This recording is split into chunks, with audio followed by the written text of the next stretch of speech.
네, 안녕하세요. 저는 올해 경기도교육청 초등 임용고시 1차 교육과정이랑 논술 합해서 76점으로 합격하였고 추가적으로 2차 시험 보고 최종 합격하였습니다. 경기도 기준으로는 1차가 한 0.25배수에서 0.3배수로 추정이 되고요. 제 경험을 바탕으로 1차 시험 학습 과정 및 이후 임용고시를 치르실 후배분들께 간단한 팁을 좀 전달해 드리려고 이 자리에 섰습니다. 우선 제가 딱 자료를 준비해 오진 않아가지고 칠판에 간단하게 적으면서 설명드릴게요. 우선 첫 번째로 초등 임용고시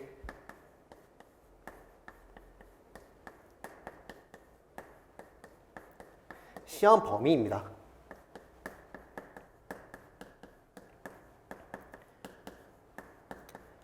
우선 저희가 교육과정 시험이 1차 시험에는 교육과정 시험이 있고 교직논술 시험이 있는 것으로 다들 알고 계실 텐데요. 저는 오늘은 교육과정 위주로 말씀드리려고 해요.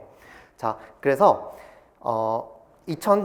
작년에 저의 경우에는 1호 교육과정과 2015 교육과정과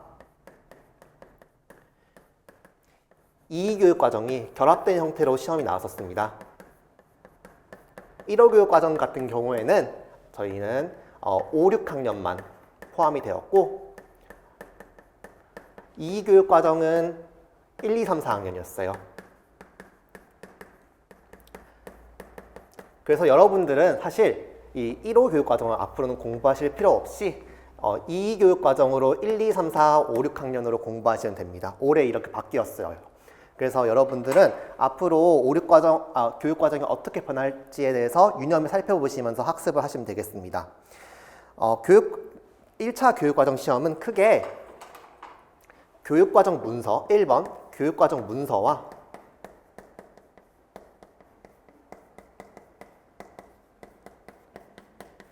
(2번) 지도서 강론 3번으로 교육론이라고 생각하시면 될 것 같아요. 이렇게 크게 세 가지 나뉜다고 생각하시면 됩니다. 그래서 여러분들이 이제 두 가지를 나눠서 학습한다고 생각하시면 되는데요. 첫 번째로 인풋입니다. 인풋이라고 하면 저희가 이제 임용시험이라고 하면 이제 암기를 하는 것을 이야기를 하는데요. 초등 임용고시는 첫 번째로 암기량이 굉장히 많습니다. 근데 여러분들이 너무 암기에 그렇게 크게 부담을 가지실 필요는 없을 것 같아요. 왜냐하면 초등 임용고시 자체의 내용이 초등학생 대상으로 가르치는 것이기 때문에 저희 이제 성인들 대상으로 그렇게 어려운 내용은 아닙니다. 그래서 따라서 충분한 시간과 노력을 들이신다면은 누구나 합격할 수 있는 시험입니다. 근데 앞서 말했듯이 암기량이 많기 때문에 효율적으로 외우는 것이 가장 중요합니다. 그래서 대부분의 학생분들께서는 다양한 임용고시 강의를 택하시고 그에 따른 커리큘럼에 맞춰서 학습을 진행하시는데요. 이에 따라 저의 1차 공부 방법과 그리고 위재권 선생님 강의를 추천드리는 이유에 대해서 간단히 말씀드리고자 합니다. 자, 우선 첫 번째로 교육과정 문서에 대해서 말씀드릴게요. 여러분은 이제 2022 교육과정을 학습하시게 될 텐데요. 각 교과별로 교육과정의 개요, 그리고 내용체계표, 성취기준, 그리고 성취기준 적용 시 유의사항에 대해서 학습해야 하는 문서를 받게 되실 겁니다. 그래서 작년에는 3, 4학년군이 1호 개정교육과정에서 2 개정교육과정으로 바뀌었듯이 오랫동안 여러분이 아까 말씀드렸다시피 5, 6학년군이 1호 교육과정에서 2 개정교육과정으로 바뀌게 될 거예요. 그래서 여러분이 이 교육과정 문서가 굉장히 딱딱하거든요. 근데 이 문서 딱딱하다고 해서 너무 소홀하게 학습하시면 안 되고 꼼꼼하게 학습하셔야 합니다. 근데 이 교육과정 문서에 대해서 꼼꼼하게 학습하신다면 답이 명확하게 정해져 있어요. 출제되는 문제의 답이 명확하기 때문에 여러분들이 암기하시기만 한다면은 확실하게 점수를 얻어가실 수 있으므로 꼭 학습하시길 바랍니다. 근데 아까 말씀드렸다시피 양이 굉장히 많고 서술이 딱딱하기 때문에 전체를 전부 다 외우는 것은 거의 불가능해요. 그래서 중요한 키워드 위주로 학습을 하셔야 하는데요. 선생님께서 집어주시는 키워드 위주로 암기하시고 암기하셔야 하고요. 맥락 없이 외워야 되는 부분이 굉장히 많습니다. 그래서 저 같은 경우에는 노래나 청킹을 따서 암기를 하였는데요. 노래나 청킹을 이용하시면 암기 시간과 장기 기억 유지에도 도움이 되기 때문에 노래와 청킹을 이용해서 외우시는 것도 추천드립니다. 저는 그래서 첫 번째로 위재건 선생님께서 강조해 주시는 포인트 위주로 암기하였고, 전체 문서를 샅샅이 살펴보면서 중요하다고 생각하는 부분, 제가 중요하다고 생각하는 부분을 추가해서 암기 범위를 넓혀 나갔습니다. 그래서 선생님께서 전 과목 빠짐없이 중요한 부분을 잘 짚어주시기 때문에 개정된 부분도 꼼꼼하게 학습해 나가시길 권장드립니다. 두 번째로는 강론입니다. 여러분들이 가장 고민이 많으실 부분이 강론인데요. 왜냐하면 저희가 초등학교 1학년부터 6학년까지의 지도서 내용을 전부 다 학습해야 하기 때문에 암기에 대한 부담이 크실 겁니다. 저는 그래서 가장 중요하게 생각했던 게 마인드셋이에요. 우리가 예를 들면 무언가를 암기할 때 이걸 외워야지라는 강박관념에 시달리면은 오랜 시간 암기하기가 어려워요. 그래서 저는 뭔가 우리가 다큐멘터리를 본다거나 그리고 교양서적을 볼 때 뭔가 상식처럼 이렇게 남는 경우가 있죠. 우리가 그런 건 잘 까먹지 않잖아요. 그래서 뭔가 내가 상식을 배운다라는 마인드로 공부를 하다 보니까 뭔가 부담이 낮아졌던 것 같아요. 그래서 일단 첫 번째로 초등학생들이 학습한 내용이기 때문에 그렇게 어렵지 않아요. 처음에 이해가 되지 않더라도 여러 번 반복해서 외우다 보면은 자연스럽게 이해가 되실 거예요. 그래서 여러분이 여러 번 반복하다 보면 언젠가 외워지겠지라는 마음가짐을 가지면서 암기에 대한 스트레스를 낮추는 것이 가장 중요합니다. 두 번째로 중요한 것을 살펴보자입니다. 우리가 처음부터 끝까지 모든 걸 외울 수 없다고 했었죠. 그래서 선생님께서 짚어주시는 내용을 먼저 암기하시고 그 다음에 추가적으로 가지를 넓힌다는 생각으로 하나하나씩 더 나의 지식을 넓혀간다는 생각으로 마인드를 잡고 가시면 될 것 같습니다.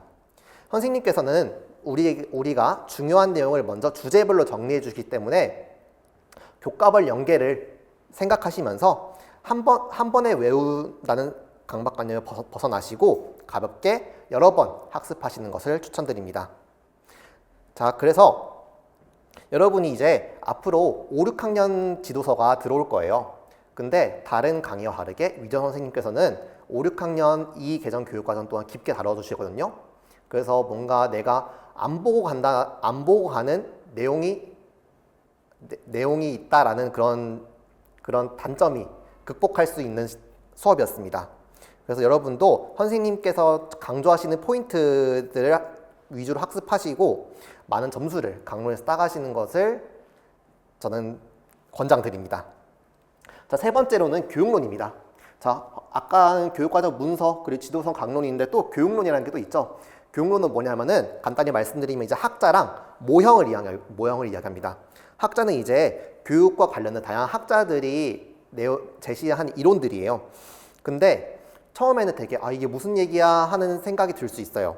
근데 양이 많지가 않습니다. 그래서 여러분이 꼼꼼하게 여러 번 공부하시다 보면은 자연스럽게 이해가 되실 겁니다. 그리고 두 번째는 모형입니다. 우리가 이제 학교에서 아이들을 가르치려면은 어떠한 순서들이 존재합니다. 그런 거를 정해 놓은 모형이라고 보시면 돼요. 학습 모형이라고 보시면 돼요. 근데 여러분이 이게 처음엔 어렵지만 우리가 반드시 따가야 되는 부분이기 때문에 꼼꼼하게 암기해 주셔야 합니다.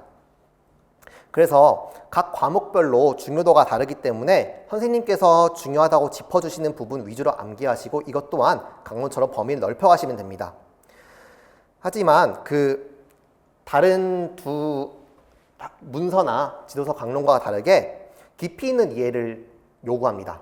예를 들면 사회 과목에서는 강론과 함께 모형과 강론을 함께 이해해야 하지만 문제를 풀 수 있는 경우가 많으므로 얕은 학습, 다른 부분과 다르게 얕은 학습보다는 내용을 깊게 이해하고 강론과 연계해서 학습하시는 것을 추천드립니다.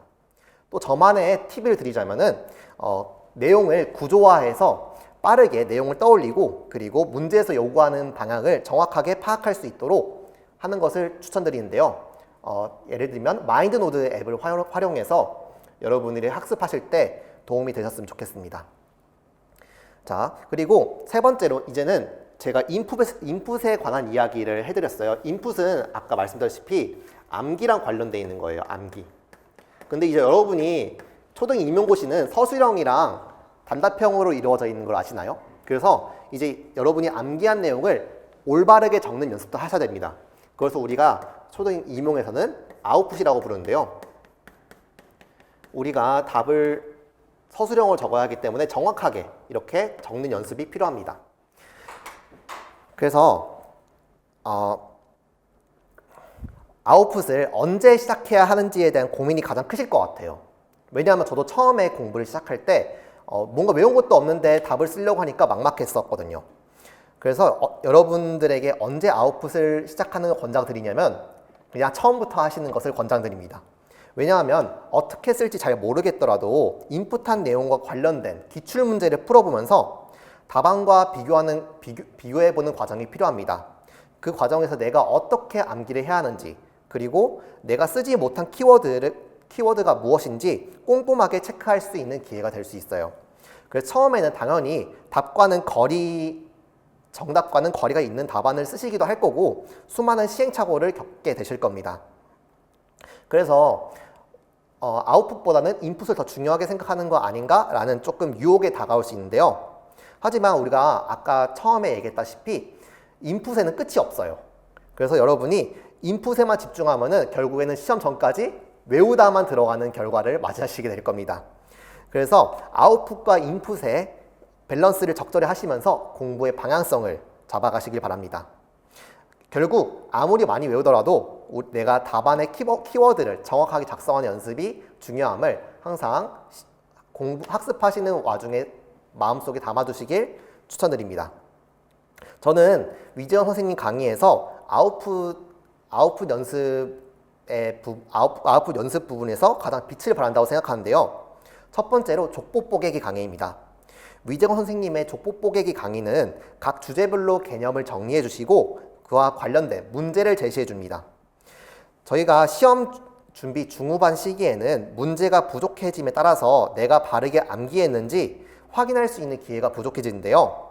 위재건 선생님께서는 초등 기출문제뿐만 아니라 관련 유아, 중등 기출문제를 변형해 주셔서 다양한 유형의 문제를 경험할 수 있게 도와주십니다. 저는 그래서 족보 뽀개기 강의를 통해서 경향성이 낮은 초등 임용시험에 대응할 수 있는 능력을 기를 수 있었습니다. 그리고 제가 답안에 어떤 키워드를 집어넣어야 하는지 꼼꼼한 설명을 통해 제가 이해할 수 있었고 충분한 연습을 할 수 있었다고 생각합니다. 특히 N수생분들 중에서는 1차 가치점에 비해서 내 점수가 좀 낮게 나왔다고 생각하시는 분들도 계실 텐데요. 저도 재수를 한 입장으로서 그 입장이 충분히 이해가 됩니다. 이런 경험을 하신 분들은 아마 자신의 답안에 키워드를 정확히 녹여내지 못했을 확률이 높습니다. 따라서 족보 뽀개기 강의를 통해서 다양한 시각에서 문제를 살펴보고 내가 부족한 부분이 어디인지 정확히 파악하시어 작년의 실수를 극복하시길 바랍니다. 답안을 비벼 쓰는 연습, 그리고 당황스러운 문제에도 대처할 수 있는 능력을 족보 뽀개기 강의에서 얻어가시길 바랍니다. 두 번째로 위정 선생님의 모의고사 강의입니다. 여러분이 8, 9월쯤에 이제 인풋을 어느 정도 하셨을 때 주변에서 슬슬 모의고사를 풀기 시작하면서 모의고사를 통한 실전 연습을 시작하시게 될 거예요. 저는 이때 위정 선생님의 모의고사를 반드시 풀어보는 것을 추천드립니다. 선생님 모의고사에는 출제 가능성이 높은 문제부터 유초등 그리고 중등 기출 변형을 통한 여러 소재의 문제들이 포함되어 있습니다. 실제로 여러분이 1차 시험장에 들어가 보시면 알게 되시겠지만 초등 임용시험에는 기존에 출제되지 않았던 새로운 유형의 문제 그리고 새로운 내용의 문제들이 출제가 됩니다.